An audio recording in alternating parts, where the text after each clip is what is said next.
हमारे चैनल से जुड़े रहने के लिए YouTube पर इस चैनल को सब्सक्राइब करें।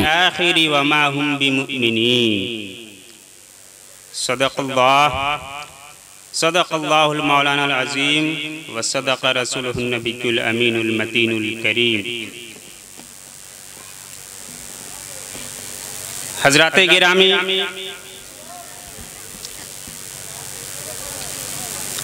आज मैं आपके सामने चंद मिनट के लिए हाजिर हो गया हूँ और अभी मैं ज़्यादा तफसीली गुफ्तगू नहीं करना चाहता हूँ। वक्त मिलेगा तो इंशाअल्लाह तफसीली गुफ्तगू करके दिखाऊंगा इसे।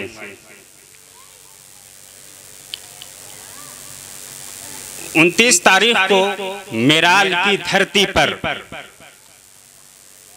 मुरीदे ताजदारे अहले सुन्नत परवरदे गुलशने हाफिज़े मिल्लत मुजाहिदे दौरां मुफ्ती मुजाहिद हुसैन साहब ने इसकी जाली तौबेनामे की तरदीद कर दी है और कुरान और हदीस की रोशनी में ये साबित कर दिया है कि ये झूठा है। खैर, कुछ अर्ज करने से कबल आइए हम और आप सबसे पहले हुजूर सरवरे कायनात सल्लल्लाहु ताला अलैहि वसल्लम की बारगाह में दुरूद शरीफ पढ़ें और पढ़ें बावाज़े बुलंद सल्लल्लाहु अलैहि नबिय्यिल उम्मी व आलिहि सल्लल्लाहु अलैहि वसल्लम। सलातु व सलामन अलैका या रसूलल्लाह, सलातु व सलामन अलैका या हबीबल्लाह।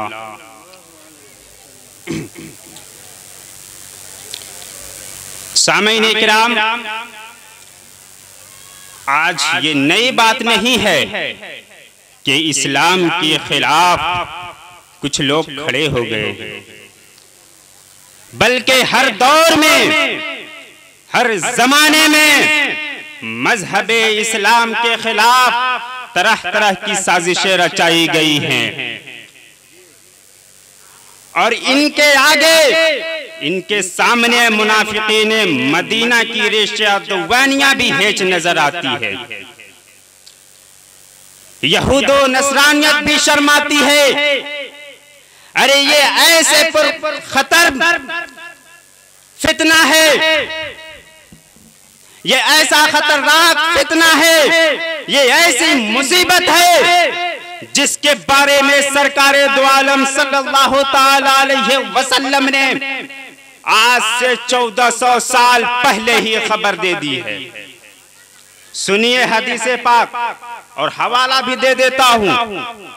मिशकात शरीफ उठाइए, बाबू जिक्र वल यमन व शाम, इसमें बुखारी के हवाले से एक हदीस है जिसके रावी हजरत अब्दुल्ला इब्ने उमर हैं।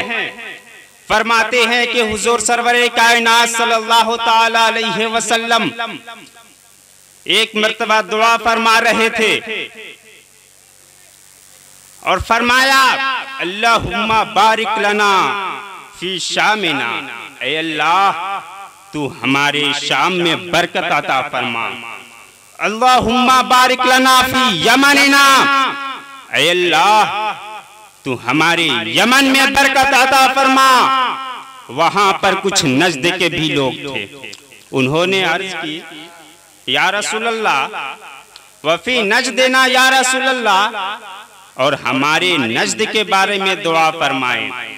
सरकार ने फिर दुआ फरमाई, अल्लाहुम्मा बारिक लना फी शामिना, अल्लाहुम्मा बारिक लना फी यमनिना।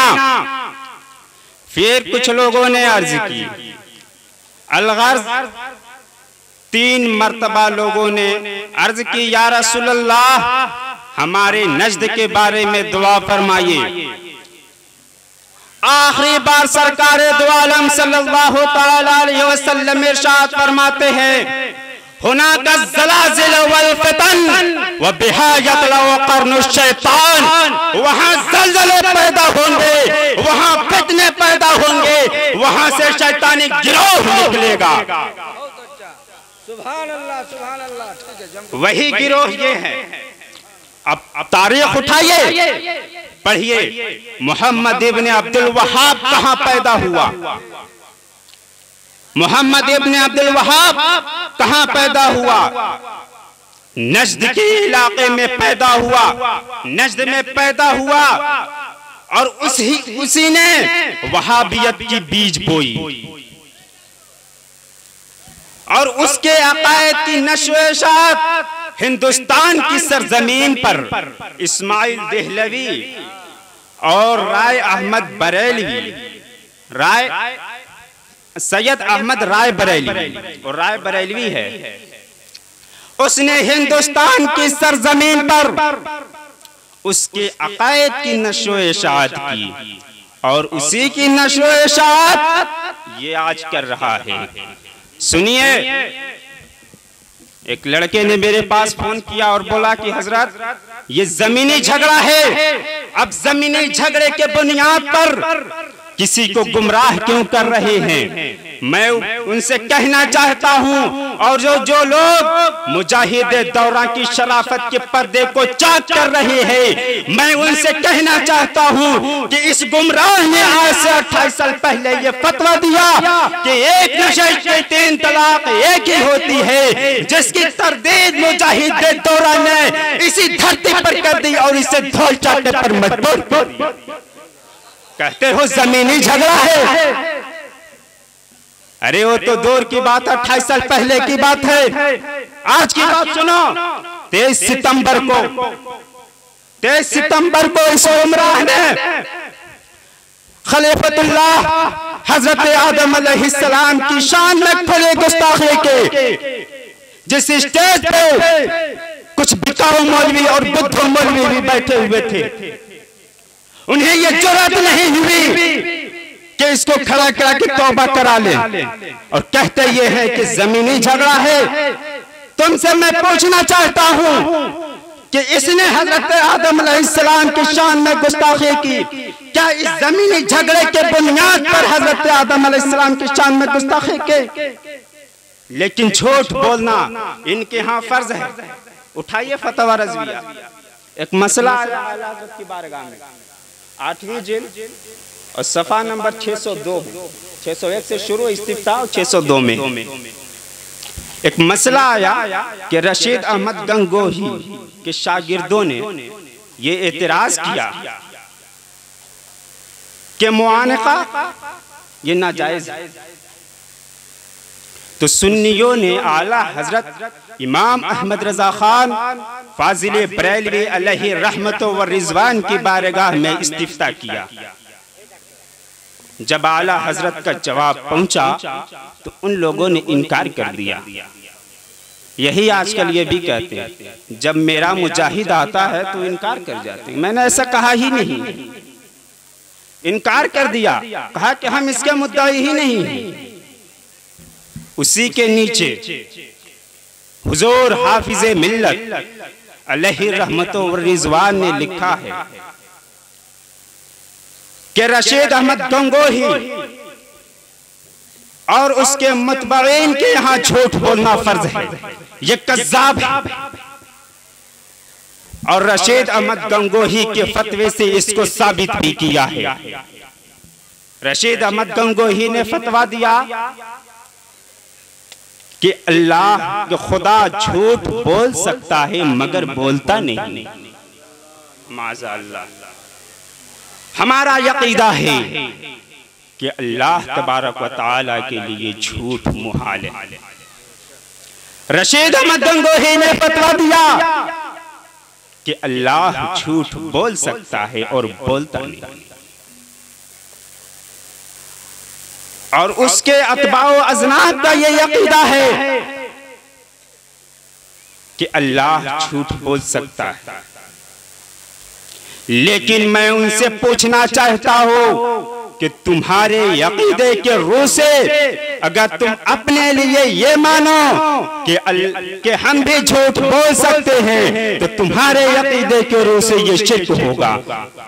और इस शिर्क से बचने के लिए तुम्हारे ऊपर ये लाजिम है कि तुम अपने लिए ये मानो कि हमारे लिए झूठ बोलना फर्ज है। यही हाल इन लोगों का है और इन लोगों के यहाँ झूठ बोलना फर्ज है। हजरात गिरामी, हमें बहुत कम वक्त दिया गया है, वरना मैं इसके एक एक जुर्म को और एक एक झूठ का पर्दाफाश कर देता।